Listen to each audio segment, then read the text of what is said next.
est venu sur ce territoire en 2011 parce qu'il y avait 3 défis à relever pour essayer de faire un parc éolien. D'abord, les problèmes de contraintes cycloniques, qui jusqu'à présent étaient résolus en rabattant les éoliennes, et qui posent le problème d'avoir des puissances qui répondent aux enjeux de consommation sur ces îles.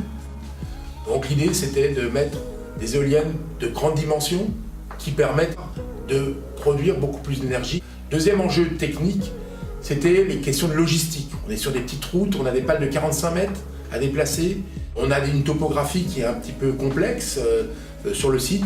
Et bien là, Valeria nous a aidé à trouver les solutions techniques pour pouvoir régler ces problèmes. Le troisième enjeu, c'est l'enjeu des réseaux électriques insulaires. Nous avons dû mettre en place des solutions de producteurs actifs, c'est-à-dire qu'il annonce sa production du jour pour le lendemain, et pour pouvoir respecter notre engagement de production, eh bien, nous avons développé un système de gestion d'énergie que nous avons installé pour la première fois sur ce projet de Sainte-Rose. Et puis au cours du développement, nous sommes aperçus qu'il y avait en plus des enjeux territoriaux et sociaux qui ont renforcé l'intérêt qu'on pouvait avoir pour ce projet, et auquel on a répondu en faisant du co-actionnariat avec une SEM Guadeloupe ENR et la Caisse des dépôts et consignations, et en mettant en place l'exploitation et la maintenance qui embauche des emplois locaux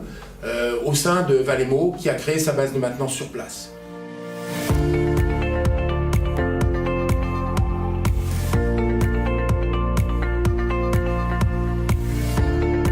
Guadeloupe ENR a pour objectif, entre autres, de dynamiser le secteur des énergies renouvelables et de contribuer à la transition énergétique de la Guadeloupe. Pourquoi investir dans ce beau projet? Car celui-ci constitue une première en Guadeloupe, je pense même dans la Caraïbe. C'est en effet le premier parc multi-mégawatts des Antilles françaises, avec un investissement de plus de 50 millions d'euros.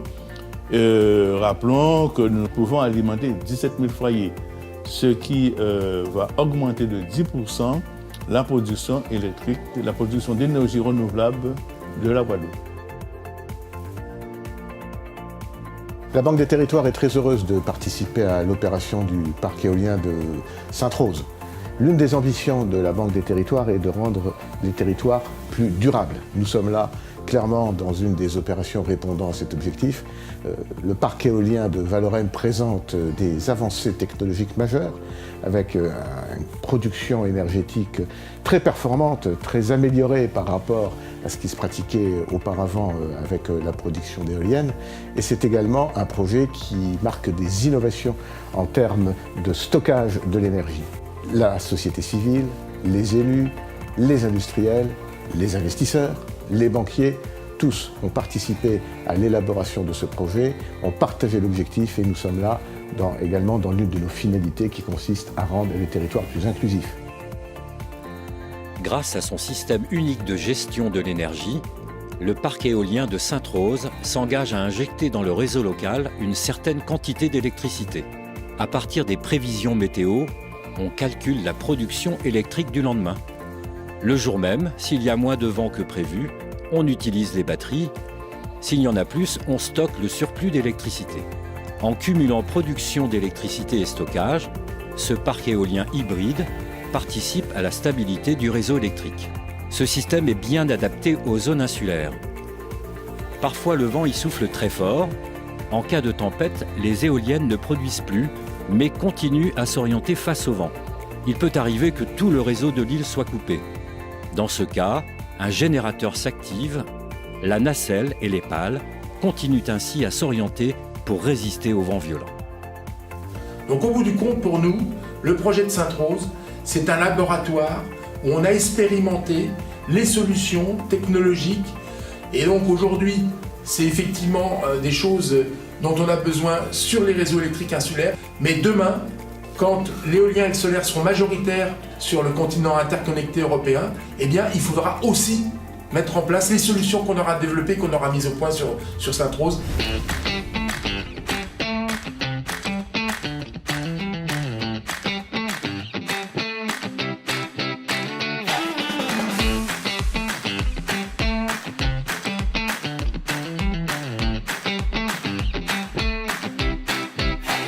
Quelques chiffres à rappeler.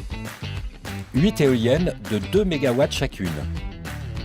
Puissance du parc, 16 MW. Capacité du stockage, 5,3 MWh. Production annuelle, environ 33 000 MWh. 17 000 personnes alimentées en électricité, plus 10% de production électrique issue des énergies renouvelables sur l'île. Hauteur de la nacelle, 78 mètres. Longueur d'une pale, 45 mètres.